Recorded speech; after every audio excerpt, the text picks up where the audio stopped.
Good afternoon, everybody. Happy FA Cup third round day. A big day in the calendar for football fans everywhere. Norwich City hosting Bristol Rovers here today at Carrow Road, and we'll bring you the team news when it drops in a minute or so's time. We were talking actually as we were coming up and discussing Norwich City's record in the FA Cup, which isn't particularly grand, but in 3 of the last 4 years, with the exception of last year, they have progressed to the fourth round. So everyone will be hoping that is the outcome today. And here is the Norwich City starting 11. George Long in goal.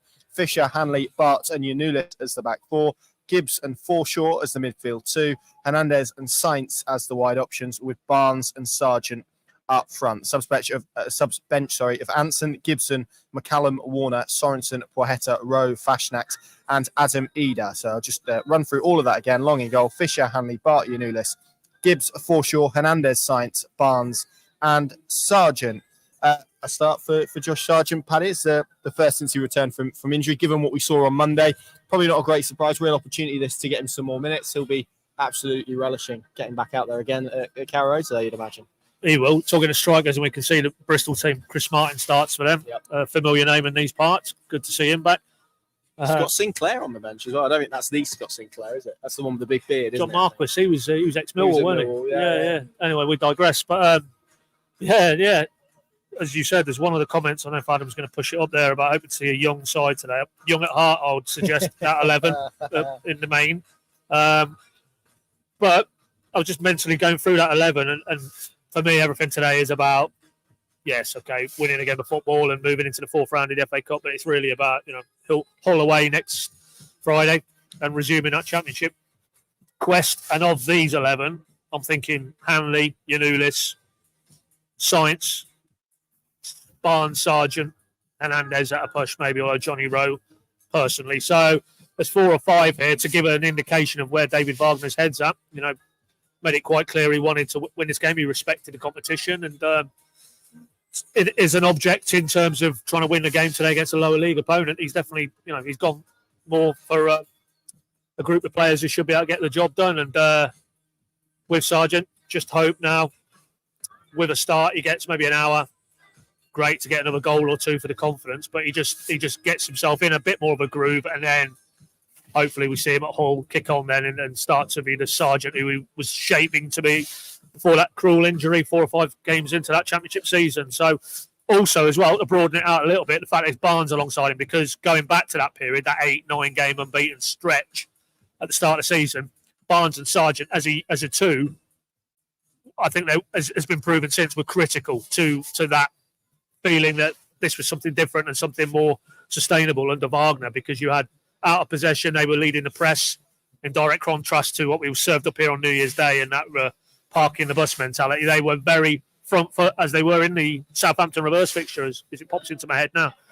And the shape looked a lot better. They were a lot more willing to turn the ball over in high areas, and then you're countering on teams. And even in possession, it felt that a Barnes and a Sargent, one dropping deeper, one stretching a play, that was working quite well. So with a view to further games to come in the championship in the immediate future, Barnes and Sargent, I think, is the one I'm going to be looking out for today, definitely. Yeah, just trying to think of some of those names who are being given the afternoon off. Gabriel Sara is one. Kenny McLean another. Neither in the match day squad. I'm sure there are others. Shane Duffy, as well. Jack Stacey, but beyond that, I think it is fairly as you were. Adam Forshaw and Liam Gibbs is a midfield too, Paddy. I mean, Forshaw in particular hasn't made certainly the last 4 or 5 match day squads, but Liam Gibbs as well in a slightly deeper role. I think probably what we would say is his more natural position. Going to be interesting to see how he gets on there this afternoon. But as a partnership, it's a new one, and it's an opportunity for both of those players, I guess, to state their claim. I'm thinking probably more Liam Gibbs, given that he's played the majority of this season out of position, really. Well, not for David Wagner, but for most neutral observers, given what he was suggesting he could be last season in that breakthrough season, he'll be frustrated, and he's not going to maybe outwardly acknowledge that. But I can't remember off the top of my head, but it felt like he played a lot of minutes last season and a lot of starts, a lot of games from the bench, and it hasn't really kicked on for him this season. And that's probably not a surprise with young players. It is a bit up and down in their early parts of their career, but massive opportunity for him today to just nudge David again. That don't forget about me in terms of this conversation. It feels like we're still having about what is the best Norwich midfield setup. I don't think it's helping his development personally, and there's another player on the bench that clearly hasn't been the case. And pertinent, we're talking FA Cup third round day, because that was where Adam Eder announced his arrival back at Deepdale, how many years ago that was. And you look at where he was, or threatened to be at that point when he burst onto the scene, and where he is now. You would hope that isn't Liam Gibbs's trajectory from here. That there's a player in there, but he needs games, he needs exposure, and obviously his part of the equation is when he gets an opportunity like today, grab it. Against albeit lower league opposition, but you'd expect Norwich would be able to get the upper hand in midfield. And if so, let's see what you can do on the ball. Let's see if you can nip back to front, release the likes of Barnes and Sargent and those wide players. And at least then he becomes a viable part of the conversation. Right now, when he's sat on the bench kicking his heels, not even getting on the pitch, he's not going to be anywhere near the second part of this championship season. So probably not overstating it that today's a big day for Liam Gibbs. Yeah, it is, absolutely. Emski says she's in the cathedral and has poor signal. What's the lineup? I'm happy to provide it for you. Long in goal, Fisher, Hanley, Bart and Yanulis, back four. Gibbs and Forshaw, Hernandez, Sainz, Barnes and Sargent, just to run through that. So Angus Gunn, another name who we didn't mention, the bench. Anson, Gibson, McCallum, Warner, Sorensen. Good to see him back after, I think, pre-season. We haven't seen him since then, have we? Poeta, John Rowe, Christian Fashtact and Adam Eder. So that's the 18 for you. And I think we're in a position now to bring you that Bristol Rovers 11. Here we go. Cox in goal, Grant, Taylor and Crammer as the back three. Thomas, Ward, Finley and Vale as the midfield four, with Evans behind Giovanni Brown and Chris Martin on his Norwich City return. And I think it's been interesting listening to him speak this week, Paddy, because I think there's a sense and probably a recognition that at this stage of his career, it might be the final time. I think he said he's got something like 22 tickets to this game. I don't know if that was an exaggeration, but it's going to be a special day for him, isn't it? I would imagine coming back here at this stage of his career, he probably might not get the opportunity to do it again. It possibly will be the case, yeah. And it's frightening that he's now, in mid-30s as well. And you remember when talking about Gibbs, me talking about Eder, these players, when they first burst on the scene, in that championship campaign, when it was a pretty unedifying period, really, in terms of following Norwich, he was one of the genuine bright sparks. And then, of course, he became part of that Lambert, Holt and Houlihan triumvirate that fired him out of League One. And, an academy product as well. It would be nice, maybe on a personal level, to see him have a good game today, but you don't really want him coming back and the story being putting his old side out the FA Cup. But, he's had a good career as well. You look where he's represented, played for Scotland internationally, and that derby was his purple patch, wasn't it? They were very close, obviously, that playoff final against QPR with Harry Redknapp. I think that era to being in the Premier League and being a Premier League grade player didn't quite happen, but I'm sure he looks back on it. And to be fair, he's still got a few goals in this spell that I think he's 4 goals in his last 2 games. So still a player you have to respect. If the service is into him in the box, he knows where the goal is. So great to see him back, and wish him all the best after today. Is there? I mean, we've just spoken about someone who's come to Norwich City as a young player, graduated through the academy, made it and had a very good career, irrespective of what's happened now. I mean, you look at some of the players who aren't involved today. Kenneth Bowe, who scored lots of goals at 21 level, Pedro Lima, Welsh. I mean, this competition always feels like an opportunity to maybe give a taste of those. I know Caleb Ansen is on the bench, which is fantastic news, but this maybe for some people would have represented an opportunity just to see a little bit of the next generation. There's not quite a lot of that with Danny Barton, I'm not singling him out, but that kind of caliber of players. I mean, it is an interesting debate, that. Yeah, it is, but don't want to open up a debate about conservative sort of ethos that David Wagner seems to operate, but again, in terms of selections today, he's gone very cautious there in the regard of tried and trusted. He's not gone, as you say, to an exciting prospect like Ken Abbo. There's 1 or 2 others in that development crew.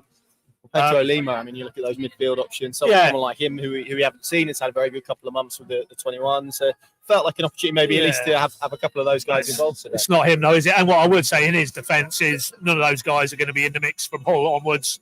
So what do you achieve really by giving them an exposure, getting today's what he's looking for now? I'm sure is a bit of momentum, a bit of a feeling that they're back on the front foot, and if you could get that today, a decent win, then that's probably more valuable for what is to come, starting with Hull, than at this stage, because the season, clearly isn't where anybody wants it to be. So I will in his defence probably on this one's why he hasn't gone that route and pushed a lot of young players through and either into the 20 or into the 11. He's very much of the mindset that today is something that could trigger maybe starting with Hall next week. So, is Ken Abbo going to be anywhere near it the rest of this season? No, not under this head coach.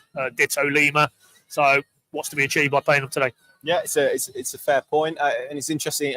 Jakob Sorensen, and the fact is, leading into that debate, he's got such a big squad, and I guess it is, as we discussed, an opportunity to give minutes to the likes of Grant Hanley and Josh Sargent, both of whom haven't. Hanley obviously started on Monday, but hasn't played a whole great deal of football before then, and Josh Sargent similarly. I mean, is there anyone else in that lineup, Paddy? We've spoken about Liam Gibbs. Is there anyone that you feel that this is a really big day for beyond him? I'm maybe looking at someone like Onel Hernandez, an opportunity to end what has been quite a long drought here at Carrow Road. I think if you're Danny Bart, you're probably looking at it as an opportunity as well. I mean, who else do you feel in that 11 needs to have a big afternoon for Norwich City in terms of their championship seasons?